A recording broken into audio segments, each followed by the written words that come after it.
ma'a imanihim. Asyhadu an la ilaha illallah wahdahu la syarika lah wa asyhadu anna Muhammadan abduhu wa rasuluhu la nabiyya ba'dah. Allahumma shalli wa sallim wa barik ala sayyidina Muhammadin wa ala alihi wa sahbihi ajma'in. Ya ayyuhal hadirun, ittaqullah wattaqullaha summa taqullaha la'allakum sa'idun fid dunya wal akhirah. Qala Allah ta'ala fil Qur'anil Karim, a'udzu billahi minasyaitonir rajim. Bismillahirrahmanirrahim.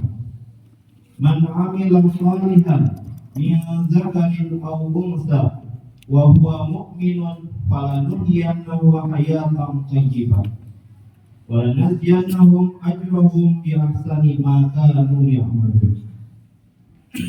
Qala Rasulullah sallallahu alaihi wasallam, khairun nas anfa'uhum lin-nas.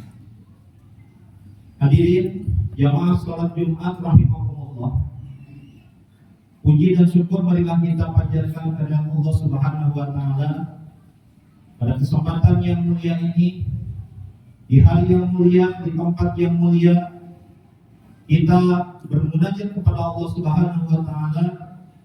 Kita jadikan kesempatan kegiatan ibadah sholat Jumat pada kesempatan hari ini kita jadikan sebagai media untuk melakukan evaluasi mingguan, untuk melakukan muhasabah. Mudah-mudahan Allah Subhanahu wa taala memenuhi janjinya bahwa bila ada umat Islam yang memohon ampunan dari Jumat ke Jumat, maka Allah akan mengampuni dosa. Amin ya Allah ya Rabbal alamin. Salawat serta salam marilah kita sampaikan kepada junjungan alam Nabi Allah Muhammad sallallahu alaihi wasallam. Hadirin yang dirahmati oleh Allah Subhanahu wa taala, pada hari ini kita sudah memasuki bulan Syawal. Di tahun Masehi kita memasuki bulan Agustus. Tahun Hijriah kita masuk di bulan Syawal, tanggal 3 atau tanggal 4 Syawal. Baru saja selesai kita lewati bulan Muharram. Ketika bulan Muharram kita diingatkan dengan peristiwa hijrah, maka umat Islam seringkali menyebutkan bulan Syawal itu sebagai bulan balai, sebagai bulan banyak bala bencana. Padahal sejatinya Allah Subhanahu wa taala tidak menjadikan bulan-bulan itu ada bulan-bulan yang kategori bencana. Justru Allah Subhanahu wa taala menyebutkan bahwa di antara 12 bulan itu ada bulan-bulan yang dimuliakan. Dalam sebuah ayat Al-Quran disebutkan, inna iddatash syuhuri indallahi isna asyara syahra yauma khalaqas samawati wal ardh fiha arba'atu ashhur. Jadi di antara 12 bulan Allah menyebutkan ada 4 bulan yang kategorinya bulan yang dimuliakan, yaitu bulan-bulan haram, yaitu Zulqa'dah, Zulhijjah, Muharram, dan Rajab. Dan bulan-bulan yang lainnya, bulan Ramadan, bulan yang paling mulia. Bulan-bulan yang lainnya tidak ada yang disebut dengan bulan bencana. Yang ada adalah bulan bagaimana kita bisa mengisi hari-hari kita, bisa menjadikan hari-hari kita penuh dengan ibadah. Maka kalau hari-hari kita dipenuhi dengan ibadah, Rasul menyebutkan bila hari ini lebih baik dari hari kemarin, maka kita menjadi orang yang beruntung. Hari ini kita sama dengan hari yang kemarin, maka kita termasuk orang-orang yang merugi. Apalagi kalau hari ini malah lebih jelek, lebih buruk dibandingkan hari yang kemarin, maka bisa dipastikan bahwa kita kategori orang yang celaka. Untuk itu, maka posisi bulan Safar mari kita jadikan sebagai bulan berhikmah, bulan untuk mengisinya dengan berbagai pelayanan dalam berbagai bentuknya. Ini juga sama ketika kita kaitkan dengan bulan Masehi, kita memasuki bulan Agustus, di mana kita mengenang yaitu peringatan ulang tahun kemerdekaan Republik Indonesia. Karena di dalamnya ada perjuangan, ada pelayanan yang sudah dilakukan oleh para pendahulu kita, oleh orang-orang yang sudah berjasa mendahului kita. Hadirin yang dirahmati oleh Allah Subhanahu wa taala, istilah hikmah ataupun pelayanan ini menjadi bagian yang tidak bisa dilepaskan dari umat Islam. Menurut para ulama, hikmah dari khadim itu melayani. Apapun posisi kita, apapun tugas dan tanggung jawab kita, apapun pekerjaan kita, sejatinya kita adalah orang yang melakukan pelayanan. Sehingga Rasulullah menyebutkan sebagaimana tadi di awal khutbah disampaikan, khairun nas anfa'uhum linnas. Orang yang terbaik itu adalah orang yang memberikan kemanfaatan bagi manusia yang lainnya. Sehingga dengan demikian, maka hikmah ini adalah menjadi bagian dari kehidupan kita sehari-hari. Para ulama menyebutkan paling tidak ada 6 hikmah yang bisa kita lakukan. Hikmah pelayanan kita yang bisa kita jadikan menjadi bagian dalam kehidupan kita sehari-hari. Pertama, hikmah ataupun pelayanan kepada Allah Subhanahu wa taala. Bagaimana bentuknya pelayanan kepada Allah? Pelayanan kepada Allah yang paling utama adalah ibadah. Wa ma khalaqtul jinna wal insa illa liya'budun. Allah tidak menciptakan manusia dan jin itu kecuali untuk beribadah kepadanya. Ini artinya apapun aktivitas yang kita lakukan, sejatinya itu adalah pelayanan kita kepada Allah. Bahwa Allah lah yang menjadi satu-satunya tempat kita beribadah. Dengan demikian, ketika kehidupan kita sehari-hari menjadi kegiatan-kegiatan ibadah, maka tentu kita akan dijauhi dari perbuatan-perbuatan, dari amal-amal yang salah. Sebaliknya kita akan mengisi hari-hari kita dengan berbagai amal-amalan yang soleh. Amal yang soleh baik ibadah yang makhdhah, ibadah sholat, ibadah puasa, zakat, ataupun umroh dan haji yang bisa kita lakukan, maka itu menjadi bagian dari pelayanan kita kepada Allah Subhanahu wa taala. Bentuk yang lainnya dari hikmah kepada Allah, pelayanan kepada Allah, yaitu ketaatan. Ketaatan di sini berarti kita melaksanakan apa yang diperintahkan oleh Allah dan menjauhi semua hal yang dilarang olehnya.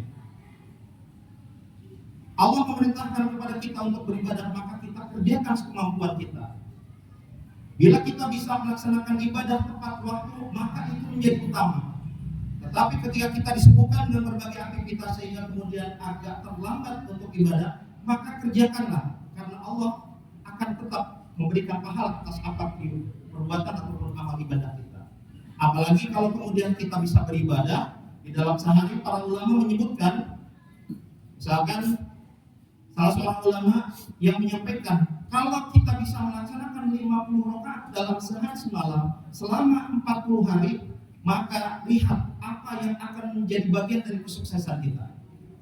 Apa 50 rakaat itu? 17 rakaat sholat wajib, sholat fardu, zuhur, asar, maghrib, isya, subuh. Lalu kemudian diiringi dengan sholat tahajud 11 rakaat, sholat duha 4 rakaat, kemudian juga dengan sholat witir, sholat tarawih, sholat rawatib, qobliyah, ba'diyah, yang kemudian ketika itu dihitung ada 50 rakaat, maka menurut para ulama, ketika itu bisa dilaksanakan secara konsisten, maka Allah akan memenuhi segala apapun yang kita harapkan. Yang kedua, yang termasuk ke dalam hikmah ataupun pelayanan kita sebagai umat Islam, yaitu hikmah kita kepada Rasulullah SAW. Apa bentuk hikmah pelayanan kita kepada Rasulullah? Yaitu ketika kita mengikuti sunnah-sunnahnya. Kita beribadah mengikuti contoh Rasul. Kita berkeluarga mengikuti contoh Rasul. Kita berperilaku dalam kehidupan sehari-hari mengikuti contoh Rasul. Kenapa? Karena hulukul Quran. Karena akhlak Rasul itu adalah akhlak Al-Quran. Sehingga bisa dipastikan ketika kita merujuk kepada apa yang dicontohkan oleh Rasul, maka itu menjadi bagian dari pelayanan kita kepada Rasulullah SAW. Bentuk yang lainnya yaitu hikmah kita kepada Rasul, yaitu dengan cara mencintai. Bagaimana cara bentuk mencintainya? Yaitu ketika kita menyampaikan, mengucapkan sholawat ketika namanya disebutkan. Allahumma sholli ala Sayyidina Muhammad wa ala ali Sayyidina Muhammad. Kenapa kita kemudian dianjurkan oleh Rasul untuk menyampaikan sholawat kepada beliau? Karena Rasul menjamin Siapa orang yang mencintai Rasul dengan banyak membaca salawat, bisa dipastikan bahwa dia akan mendapatkan yaitu syafaatul uzma, syafaat dari Rasulullah SAW. Rasul akan memberikan jaminan bahwa kita akan diampuni oleh Allah ketika Rasulullah meminta karena cintanya kita kepada beliau. Ini adalah bentuk yang kedua, yaitu hikmah pelayanan kepada Rasulullah. Yang ketiga, yaitu hikmah fil usra, pelayanan kita kepada keluarga. Khairul ummah, umat yang terbaik itu tidak bisa dilakukan kecuali kalau di situ kemudian ada khairul bariyah, ada individu-individu yang terbaik. Dan individu-individu yang terbaik itu kemudian akan membentuk keluarga-keluarga yang terbaik. Sehingga pelayanan kita setelah kita kemudian bisa beribadah kepada Allah sebaik mungkin, mencontoh Rasulullah, maka kita mendakwahkan Islam kepada keluarga kita, pada istri, pada anak, pada orang-orang yang terdekat dengan kita. Sehingga dalam sebuah ayat Allah Subhanahu wa taala menyebutkan, "Qu anfusakum wa ahlikum nar." Jaga dirimu dan keluargamu dari api neraka. Dengan demikian maka kemudian kita bisa menjadi contoh teladan bagi keluarga kita. Tidak bisa menyuruh anak untuk sholat berjamaah kalau ayahnya kemudian tidak memberi contoh berangkat ke masjid berjamaah. Tidak bisa menyuruh anak untuk menghafal Al-Quran kalau orang tuanya kemudian juga tidak bisa menghafal Al-Quran. Sehingga itu adalah bentuk pelayanan kita kepada Allah, kepada Rasulullah, yaitu dengan melayani keluarga kita, menjadikan kita sebagai teladan, menjadikan keluarga kita itu menjadi orang-orang yang senantiasa kita jaga, senantiasa kita nasihati, sehingga kemudian senantiasa berada di jalan Allah. Yang keempat, para ulama menyebutkan bahwa hikmah itu yaitu hikmah kepada umat Islam, yaitu ketika kita sudah selesai dengan diri dan lingkungan, dengan diri dan keluarga kita, maka kita berhikmah kepada umat Islam seputar kita, jamaah masjid yang ada di seputar kita, yaitu dengan berdakwah, mengajarkan ngaji, mengingatkan anak-anak untuk berjamaah, mengingatkan kemudian untuk senantiasa menjaga ketertiban. Itu adalah bagian dari cara kita untuk melayani umat Islam. Semakin banyak orang yang kemudian menyampaikan, mengajarkan ajaran Islam, maka akan semakin terjaga, sehingga kemudian generasi-generasi berikutnya akan tetap menjadi generasi-generasi yang bisa menjaga ajaran Islam dan Islam tetap ada di lingkungan sekitar kita. Maka Rasulullah senantiasa menyebutkan bahwa orang yang senantiasa mendakwahkan Islam itu akan mendapatkan pahala. Meskipun hanya mengajarkan satu ayat ataupun satu huruf saja. Kita mengajarkan bismillah hanya dengan membaca ataupun membahas ba itu apa, ismi itu apa, Allah itu apa, maka itu sudah akan mendapatkan pahala. Tidak perlu harus kemudian banyak ilmu. Yang penting kita tetap tawadhu ketika menyampaikan dakwah kita, tidak mencela tetapi senantiasa mengajak, tidak mengejek, tapi senantiasa kita menjadikan Islam sebagai ajaran yang damai, ajaran yang senantiasa memberikan solusi bagi lingkungan sekitar. Yang terakhir, hikmah yang bisa kita lakukan sebagai umat Islam yaitu hikmah di ummatil ammah, yaitu hikmah kepada umat secara keseluruhan. Hikmah kita yang oleh Rasulullah disebutkan sebagai hikmah yang rahmatan lil alamin. Hikmah yang senantiasa menjadi kasih sayang, bentuk kasih sayang kepada semua makhluk Allah. Bukan hanya kepada umat Islam, tapi juga kepada non-muslim. Kita tidak menjadi ancaman bagi mereka, tapi kita jadikan kita bersama-sama ikut kemudian menjaga lingkungan sekitar, menjaga ketertiban, maka itu adalah bagian dari pelayanan kita kepada masyarakat. Ikut kerjasama, ikut berbakti, melaksanakan kegiatan-kegiatan yang sifatnya bakti sosial, maka itu adalah bagian bagaimana cara kita menjadikan Islam sebagai rahmatan lil alamin yang terlihat dan nampak sebagai perilaku-perilaku yang positif di tengah lingkungan sekitar kita. Barakallahu li wa lakum fil Qur'anil karim wa nafa'ani wa iyyakum bima fihi minal ayati wa dzikril hakim wa taqabbal minni wa minkum tilawatahu innahu was-sami'ul 'alim.